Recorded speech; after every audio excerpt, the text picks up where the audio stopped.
Simply Cooking by MmmChef is brought to you in part by CPI Interiors. A great kitchen starts with a great design. Get that custom home interior you dream of. At CPI Interiors, we listen and beautiful happens. Welcome to Simply Cooking by MmmChef. I'm Daneila Croco and I'm a holistic chef. I take traditional classic recipes and turn them into nutrient-dense, simple eats. Today we're going to be taking a trip to Italy and not even leaving the kitchen.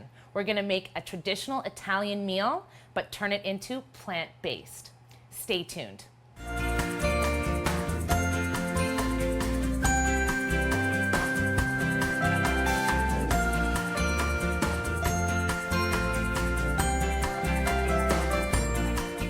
So many people are leaning towards more plant-based options, and I thought it would be really fun to take a traditional classic Italian recipe and turn it into something plant-based.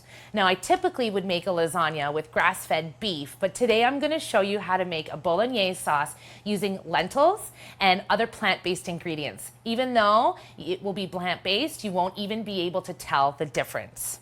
So I've got a pot here and I'm going to add some oil and get that turned on so it can get nice and hot for me.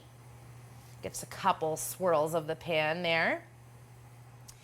And then I'm going to add some chopped onion and garlic. But something that I like to do when I get home from the grocery store actually is peel all my onions and all my garlic and add them to my food processor. And then I put them in a jar so that on a busy night or a night like now when I want to make something quickly, I can just grab it. I've also grabbed this tofu from the fridge because I'm going to use that to make my fake ricotta cheese for the inside of my lasagna. So my oil is nice and hot. I can feel that as soon as I put my hand over top. And I'm going to add some chopped onions that I've pre-chopped. And I'm going to add some chopped garlic that I've also pre-chopped. And I'm just going to let that sizzle and get nice and hot. I'm also going to add a little bit of salt because I love to layer all of my levels when I'm adding things to a pan. Awesome. Now this bolognese sauce is going to be made with lentils. As I mentioned, it's traditionally made with meat, but you can use so many different things in place of that. I'm using lentils, but you can use lovely veggie ground that you can now find at the grocery store, beans, chickpeas, or any other kind of ground meat if you're choosing to use meat in your dish. I've pre-soaked these lentils. It's really important to soak beans and legumes before you cook them. This helps break down some of the enzymes in them and can help you digest it easier. And it also helps the cooking time go a lot quicker as well. I've pre-soaked these, but if I was to cook these here, it would take almost an hour. So for the sake of TV, I've pre-cooked some lentils that I'm going to add to the pan, and then I'll use these in a recipe later to feed our crew. I can hear the onion and the garlic sizzling already. That is a perfect time for me to add these cooked lentils. Excellent. Now to the cooked lentils, I'm going to add this simple jar of just preserved tomatoes. You can use a can of crushed tomatoes, diced tomatoes, whole tomatoes, or even chop up a bunch of fresh tomatoes to add to the pan. As an Italian girl, I always have jars of tomatoes in my pantry, so I'm just going to use a jar of preserved tomatoes that I have from last summer's garden. Yum. Oh, all right. I'm going to give this a nice quick stir. Now with a traditional bolognese sauce, you would be cooking all day and it would be simmering on the stove. Some people like to add celery and carrot to their bolognese sauce, but I'm a purist. I just like simple onion, garlic, olive oil, salt and pepper, and I find that that is just enough flavor. Later on, I'm going to be topping the lasagna with some plain sauce. I've got my Nona's homemade tomato sauce here that I'm going to leave to the side that I'm going to use at the end to top. Now, while my sauce is simmering and I'm waiting for that flavor to come together, I'm going to start working on making my ricotta cheese. I've got this half block of organic sprouted tofu. And the reason that I choose to use sprouted is the same reason that I like to soak my legumes before I cook with them, so that it can help me digest it, as well as it's easier for my body to absorb the nutrition that's inside when they're sprouted a little bit. Something that people don't realize is that baby plants, seeds, and sprouts are actually the most nutritious plant because it has all the nutrition to grow a big plant out of that tiny little vessel. So we love sprouts and sprouted things. All right, ooh, that is bubbling. Let me turn that down just a little bit. I should have a bowl out for my ricotta, but I forgot that. So I'm just gonna grab that right now. I've got a bowl here, and I've got this tofu here. And what I'm gonna do is I'm gonna take this tofu and I'm gonna crumble it into my bowl. Now, there are so many different plant-based options. Some people don't eat soy and they don't like to use tofu, and that's okay. You can use real ricotta if you're having a vegetarian dinner and you don't want it to be completely plant-based. You can use cottage cheese, or you can leave it out completely. Sometimes I have some friends who are vegans and they like to make a cashew cream sauce, and that's a great replacement for this too. But I have a busy night ahead of me and I want to make this quick, so I'm not going to take the time to do that. Once this is all crumbled up, as you can see, it now has the texture and kind of looks like a traditional ricotta cheese. Now, we want to add a bunch of flavor. I've got some onion powder.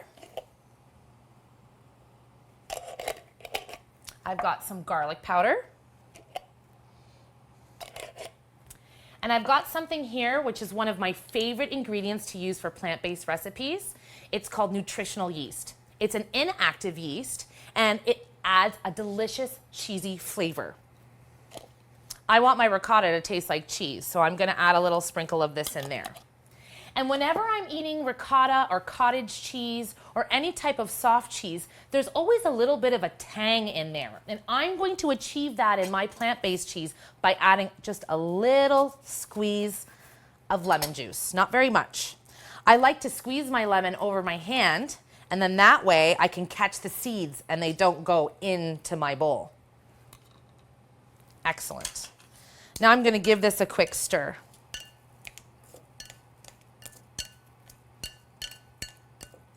Now that I've got my ricotta cheese all set up and my bolognese cooking on the stove, I'm gonna clean up my board and get everything set up to start building my lasagna. We'll see you after the break.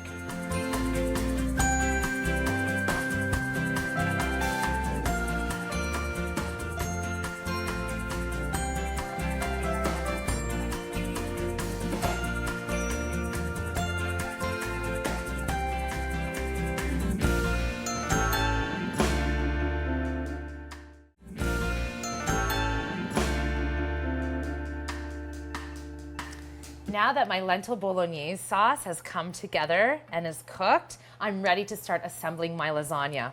You'll notice that this sauce is a little bit looser than you might be used to, but that's because I'm using these brown rice lasagna noodles that are actually going to cook right in the oven. I'm in a bit of a rush today, so that's why I'm taking a little bit of shortcuts by using the pre-made sauce and having noodles that'll cook right in the oven. So first I'm gonna grab my ladle so that I can layer the sauce in. We like to start, I'm gonna turn that stove off as well. We like to start with a little bit of sauce on the bottom just to get some moisture. Look at that. And these lasagna noodles fit perfectly right inside. We're gonna do 3 across. Now I know you're wondering, you've made that ricotta and you've made this bolognese sauce, but doesn't lasagna have lots of cheese in it? What are you gonna do to get that cheesy flavor? Well, don't worry, I've got you. All right, so we've got our first layer. And I'm gonna take my ricotta cheese that I made before the break, and I'm gonna make a layer right over top of my first layer of noodles. Now, because the noodles need to soak in a little bit of moisture, and this ricotta is a little bit dry, instead of adding the noodles to the next layer, I'm actually gonna put another layer of sauce on top, just to give it that little bit of extra moisture. It doesn't have to be even, just enough to kind of soak through. All right. That looks awesome. Second layer of noodles. Now, if you don't eat rice or you don't eat carbs, there are so many different options that you can do.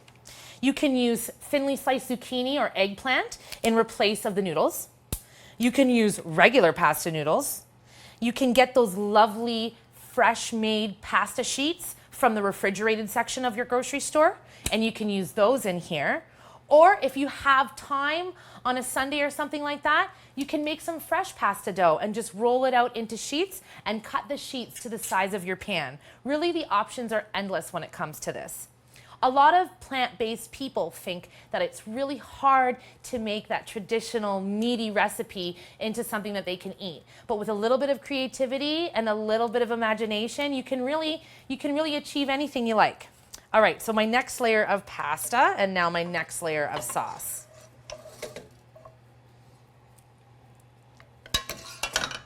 Yummy. Now I like to make this next layer really thick on the sauce so that the sauce can fall down the sides of the pan. And as mentioned earlier, I'm actually going to use my nonna's marinara to top the lasagna. So I don't need any of my bolognese sauce left for the actual inside. I want all that lentil goodness to be inside my lasagna. Excellent. Give it a little shake so that all the sauce can fall evenly around the noodles. Now I'm going to do my last layer. Where's the cheese, you say? Don't you worry. The flavor will be there and you won't even know. And there's a little tiny spot in here, so I'm going to use this little broken piece of pasta to hide that in there. And now's when I'm going to open my pre-made nonna's sauce. This is my favorite thing in the whole entire world. Oops. All right, I'm going to give this a lovely, good dose of this sauce. Just going to use the whole thing. You can never have too much of nonna's marinara. Look at that.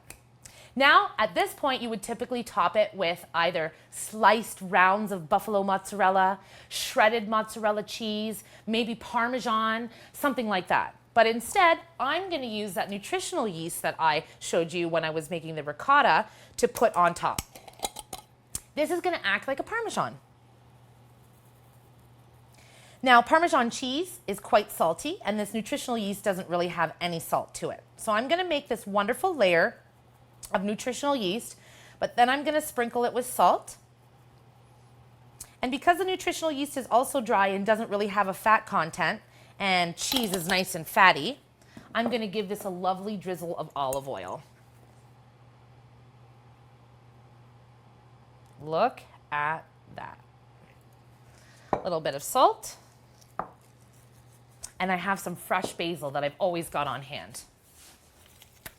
There is nothing like the flavor of fresh basil. I used to always say that if they could take basil and put it into a perfume, that would be my scent of choice. Now look how beautiful that is. I've got my oven set at 375, and I'm going to pop this in the oven. Now, you cannot have lasagna without Caesar salad. But how am I going to make my Caesar salad plant-based? Let me show you.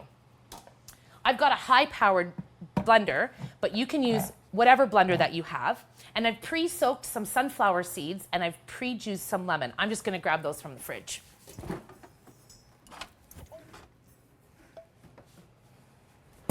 Here we go. And there's always lots of garlic in Caesar salad dressing. Now, I do have that pre-chopped garlic, but because I'm using a blender, there's no need in wasting my lovely chopped garlic on this dressing.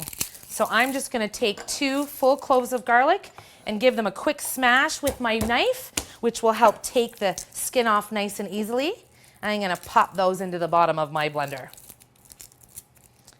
Then I've got these pre-soaked sunflower seeds. I soaked these for about an hour, and then I drained them. I'm going to add them straight to my blender.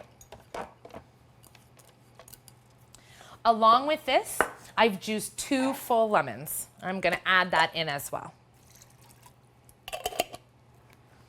salt, because in a traditional Caesar salad dressing, we have anchovies, which are quite salty. So I'm gonna add a bunch of salt. Same with the peppercorns. I've got them whole because my blender is gonna blend them up nicely for me. So there's no point in me having to crack them. Now for the Parmesan flavor. Again, I'm gonna use this nutritional yeast to give it that yellowish and yummy, cheesy, umami flavor that you get from a traditional Caesar salad dressing. You know what? There's one ingredient that I forgot about. You always have to have mustard in a Caesar salad dressing. Let me grab that from the fridge real quick. Here we go. I've got some Dijon mustard. You can use yellow mustard, mustard powder, or even the mustard seeds because you're gonna be blending it in your blender. I typically would have this measured out, but I'm just gonna give it a quick little squeeze. Along with this, I'm going to add some olive oil because in a real salad dressing for Caesars, we have olive oil. Just gonna give it about probably 2 tablespoons worth. Excellent. Now, if you don't have a high-powered blender, you're just gonna use the highest setting on the blender that you have, and you're just gonna run it for an extra long time. That way you can get your dressing to be nice and smooth. I'm gonna add water just to cover so that there's enough liquid for it to form and come together. And on the break, I'm gonna give this a nice blend and get all cleaned up so that when we come back, I can start assembling the Caesar salad and taking the lasagna out of the oven. See you after the break.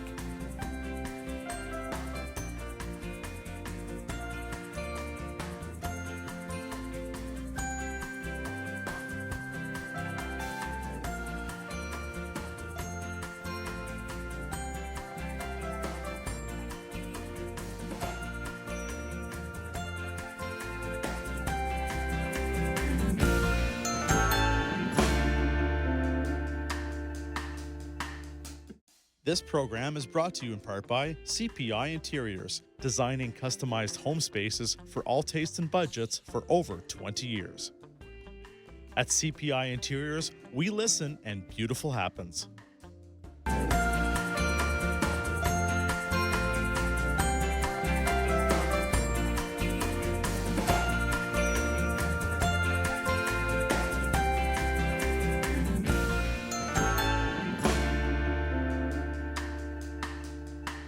On the break, I blended my Caesar salad dressing and it's nice and smooth and tangy and smells just like real Caesar salad dressing. I'm gonna put that to the side while I get my romaine together for my salad. This is some beautiful homegrown romaine that our awesome director gave to me to use today for this awesome Caesar salad.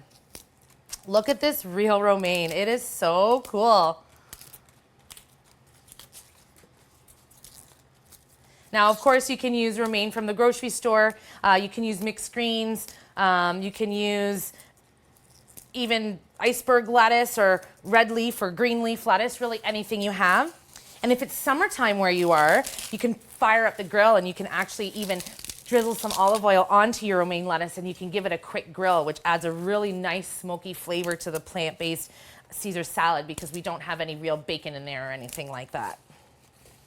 Look at that, so beautiful. Now, I also didn't have any croutons, but I have those delicious seed crackers that I love to use. So I took a few out and I'm gonna crumble them on top of my salad after I add the dressing. I'm just gonna give this a lovely little drizzle. I always like to make extra Caesar salad dressing just because it's so yummy, it doesn't last very long in the fridge. Not only do I use it as a dressing, but I also love to use it as a dip for veggies or as a sandwich spread. It's really great. It really tastes like real Caesar salad dressing. Give this a lovely little toss. Yum. Now it's just Wendell and I tonight, so we're only making a little bit of salad, and we're definitely gonna have some lasagna left over, but having lasagna left over in the fridge is great for a quick dinner on the go. I'm gonna crumble these lovely crackers onto my salad to act as a crouton. I'm gonna add another little sprinkle of that nutritional yeast as a Parmesan cheese on top of my salad. And I've got this beautiful lemon. I used half of it for the ricotta cheese, so there's no sense in wasting. A quarter of it I'm gonna give a lovely squeeze just to give that extra tang. And then I'm gonna use this as garnish. And one of us will put that on our plate. One of our lucky ones will get that on their plate. All right, I think the lasagna might be ready to take out of the oven. Let's see. Oh, it is. It looks awesome. Here we go. Look at that. A plant-based lasagna that looks like the real thing. Would you ever have thought? It really does look just like the classic lasagna that my Nonna would make, but it has such different ingredients inside. And even though the ingredients are different, the flavor is just gonna be traditional, like you're used to.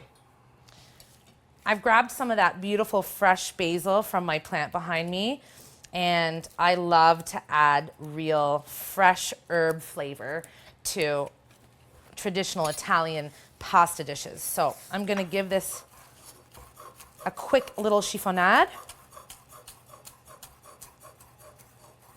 I'm gonna set this to the side so I can sprinkle this on as garnish when I plate. Excellent.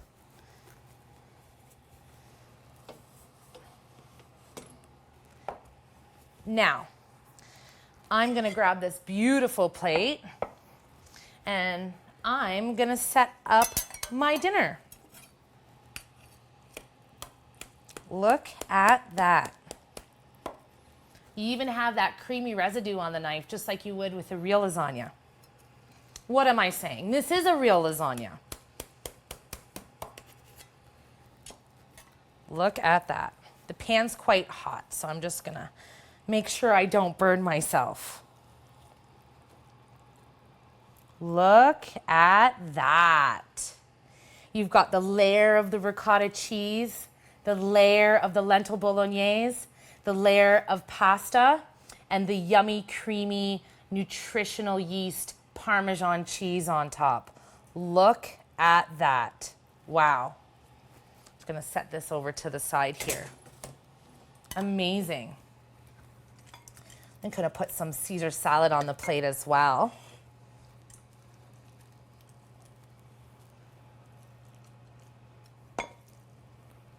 Yummy. And some fresh basil. And just for good measure, another little drizzle of olive oil around the plate.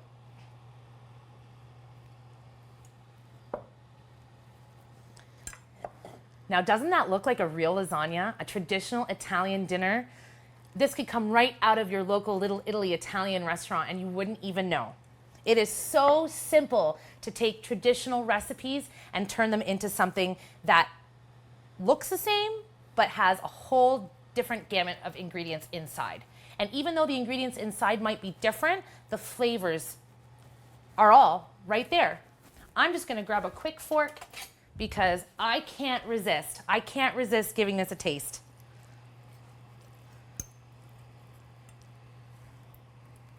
Oh, the fresh marinara, the fresh basil, the tofu ricotta. My Nonna might not even be able to tell that this is a plant-based lasagna. Wasn't that simple?